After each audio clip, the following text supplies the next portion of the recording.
उत्तरकाशी की सलक्यारा टनल ढहने के बाद फंसे 40 मजदूरों को अब तक बाहर नहीं निकाला जा सका है।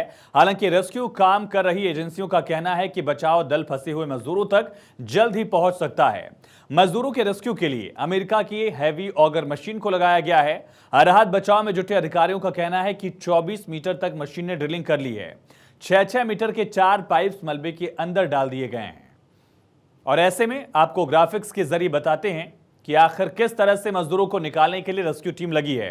यह है सलक्यारा सुरंग, जहां 40 मजदूर फंसे हैं। मजदूरों को निकालने के लिए सुरंग में पाइप लगाई जा रही है। यह पाइप 900 मिलीमीटर करीब 35 इंच, आसान भाषा में 3 फीट समझ सकते हैं, 3 फीट चौड़ी है। इसी पाइप के जरिए फंसे मजदूरों को निकालने की कोशिश है। अमेरिकी मशीन ऑगर फिलहाल मलबे के बीच में पाइप लगाने में जुटी है। दिक्कत यह है, दरअसल मलबा बार बार और आ रहा है, सुरंग का कुछ हिस्सा और ढह जाता है, इसलिए एक हैवी मशीन लगाई गई है और इसी ऑगर मशीन के जरिए 6-6 फीट्स के पाइप्स को यहां इंस्टॉल किया जा रहा है।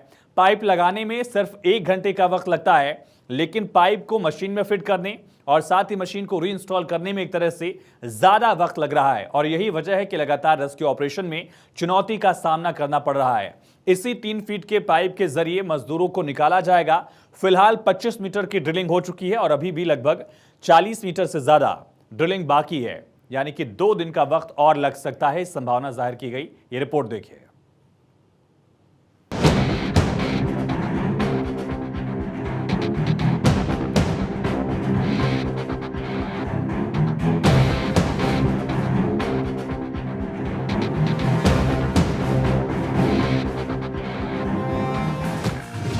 ऑपरेशन जिंदगी, 40 जान बचाना है।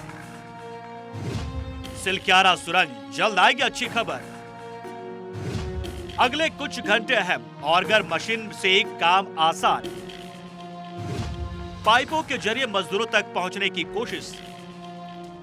उत्तरकाशी के सिलक्यारा टनल में 6वें दिन भी रेस्क्यू ऑपरेशन जारी रहा। 130 घंटों से ज्यादा वक्त से मजदूरों को बचाने की जद्दोजहद जारी है। अगले कुछ घंटे को अहम माना जा रहा है।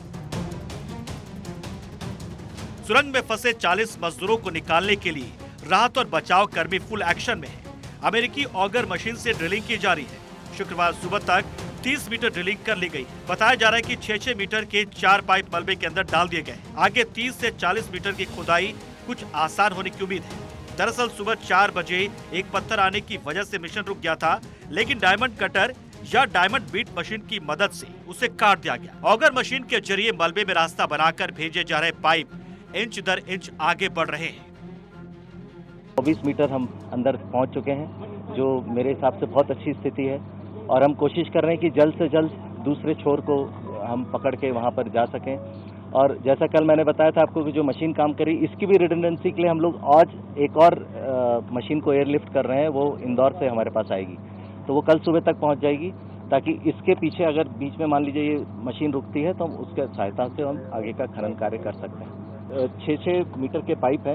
पहले हम उसको अलाइन करते हैं मशीन के ऊपर में और उसको फिर पुश करते हैं, और उसके अंदर एक ऑगर होता है जो अंदर से खनन करते हुए पीछे मलबा को फेंकते जाता है। लेकिन ये जो प्रक्रिया है, इसमें ज़्यादा समय नहीं लगता है। लेकिन जो पूरा आपका पाइप है, उसको जब हम लाते हैं मशीन के ऊपर बिठाते हैं, उसको अलाइन करते हैं, क्योंकि पहले ऑलरेडी कुछ पाइप आगे जा चुके हैं, अलाइन करते हैं, फिर उसकी वेल्डिंग करते हैं। सबसे महत्वपूर्ण चीज़ है वेल्डिंग।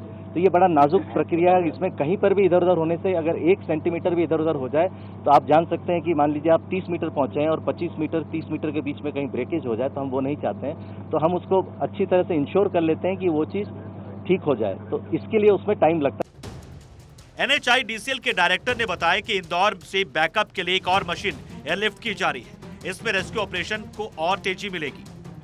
अमेरिकी ऑगर मशीन के आने के बाद उम्मीदें बढ़ गई हैं, क्योंकि इस मशीन से ड्रिलिंग करने में आसानी हो रही है। उम्मीद जताया जा रहा है कि जल्द ही फंसे मजदूरों को रेस्क्यू कर लिया जाएगा। देखिए, जो अमेरिकन ऑगर मशीन है, जैक एंड रिग जो मशीन है, वो बहुत हाईली एडवांस मशीन है, जैसा कि बताया गया था। और अभी उसका काम भी फुल स्विंग पे चल रहा है। और अब तक की जो लेटेस्ट अपडेट है वो ये है कि 4 पाइप्स जो हैं वो इंसर्ट किए जा चुके हैं और 5th की वेल्डिंग चालू है। तो इसी से हम कह सकते हैं कि ऑगर मशीन जो है अच्छे से काम कर रही है, सक्सेसफुली काम कर रही है।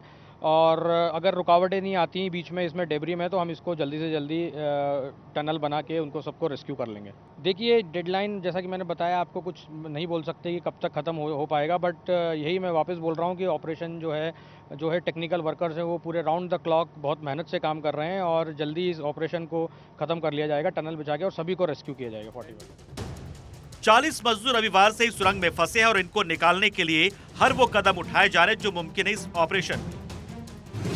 थाईलैंड, नॉर्वे, फिनलैंड समेत कई देशों के एक्सपर्ट से ऑनलाइन सलाह ली जा रही है। इससे भी जानकारी मिली कि अंदर फंसे 40 लोगों में से 2 की तबीयत खराब है।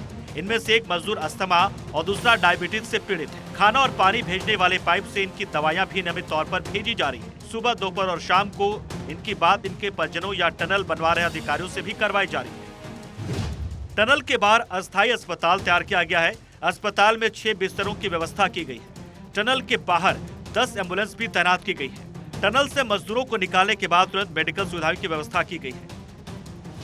ब्रह्मखाल यमुनोत्री राष्ट्रीय राजमार्ग पर सिलक्यारा और डंडाल गांव के बीच 4.5 किलोमीटर लंबे सुरंग बन रही है।